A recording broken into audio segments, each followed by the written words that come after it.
Terjawab sosok pelaku kasus Subang yang siksa Amel, bukan Yosef. Danu lihat korban sakaratul maut. Kasus pembunuhan ibu dan anak, Tuti Suhartini dan Amalia Mustika Ratu kian terang benderang usai salah satu tersangka mengurai pengakuan. Adalah Muhammad Ramdhanu alias Danu yang pertama kali menyerahkan diri dan mengakui perbuatannya. Meski bukan eksekutor yang menghabisi Tuti dan Amel, Danu mengaku terlibat dalam pembunuhan sadis di tanggal 17 hingga 18 Agustus 2021 itu. 2 tahun bungkam dan memendam rahasia para pelaku kasus Subang, Danu akhirnya mau jujur ke penyidik Polda Jabar. Hingga pada Minggu, 15 Oktober 2023, Danu pun menyerahkan diri ke polisi. Setelahnya, polisi menangkap 4 tersangka lainnya yakni Yosef suami sekaligus ayah korban, Mimin istri muda Yosef, serta Arigi dan Abi selaku anak Mimin. Tahu persis kronologi pembunuhan Tuti dan Amel, Danu mengurai cerita mengejutkan ke pengacaranya, Ahmad Taufan. Dihubungi tribunnews.bogor.com, Ahmad Taufan mengungkap detik-detik Danu diajak untuk terlibat dalam pembunuhan ibu dan anak di Desa Ciseuti, Jalan Cagak, Kabupaten Subang tersebut.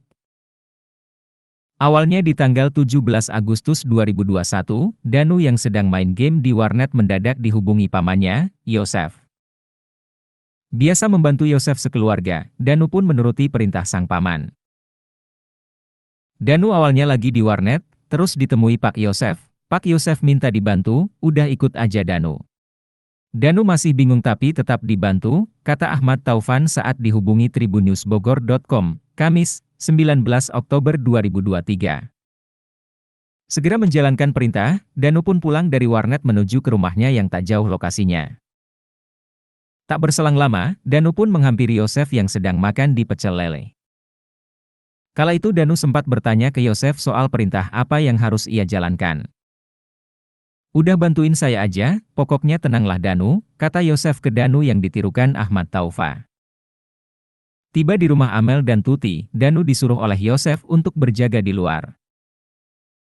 Sekira pukul 22 WIB tanggal 17 Agustus 2021, Danu berdiri di samping garasi rumah Tuti dan Amel. Danu ke TKP, Danu disuruh jaga lokasi di pojokan hadap ke jalan sebelah kiri garasi. Yosef masuk ke dalam. Enggak lama dari situ lampu garasi mati, itu pas malam kejadian jam 10-an, ujar Taufan. Selang 2 jam lebih, Danu tersentak kala melihat kedatangan Arigi dan Abi anak Mimin. Diakui Danu ke kuasa hukumnya, ia memang tidak mengenal jelas Arigi dan Abi. Tapi Danu tahu siapa Abi dan Arigi. Tengah malam jam 12 mau jam 1 itu datang Arigi sama Abi. Danu enggak dekat tapi Danu tahulah keluarga Pak Yosef. Danu pernah dikenalkan dulu waktu masa sekolah, pungkas Taufan. Tak berselang lama dari kedatangan anak-anak Mimin, Danu dipanggil oleh Yosef. Dalam suasana rumah gelap, Yosef menyuruh Danu mengambil golok di dapur. Kala itu Danu tidak tahu untuk apa golok itu dipakai Yosef tengah malam. Danu disuruh Pak Yosef ambil golok di dapur di atas meja. Danu ambil, waktu itu garasi gelap, ruang dalam gelap, yang terang cuma dapur. Goloknya diambil Danu, diambil Arigi, Danu disuruh jaga depan lagi. Alasannya untuk jaga situasi, ungkap Danu. Langsung kembali keluar rumah, Danu terkejut mendengar teriakan sepupunya, Amel. Pemuda 21 tahun itu pun sontak berlari ke arah kamar Amel. Di sana Danu melihat pemandangan mengenaskan. Setelah Danu keluar, dia dengar teriakan Amel. Langsung masuk dia, Danu, ke kamar Amel, itu sebelum subuh. Itu Mimin belum datang, ujar Taufan. Dalam kondisi syok, Danu semakin terkaget-kaget saat melihat anak Mimin, Abi menyiksa Amel. Di samping Amel yang sudah lemas, terlihat Tuti Suhartini yang sudah tergeletak.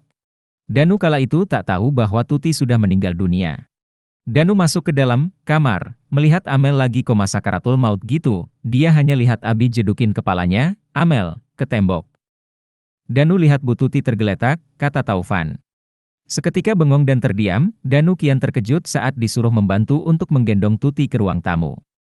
Download Tribun X sekarang, menghadirkan lokal menjadi Indonesia.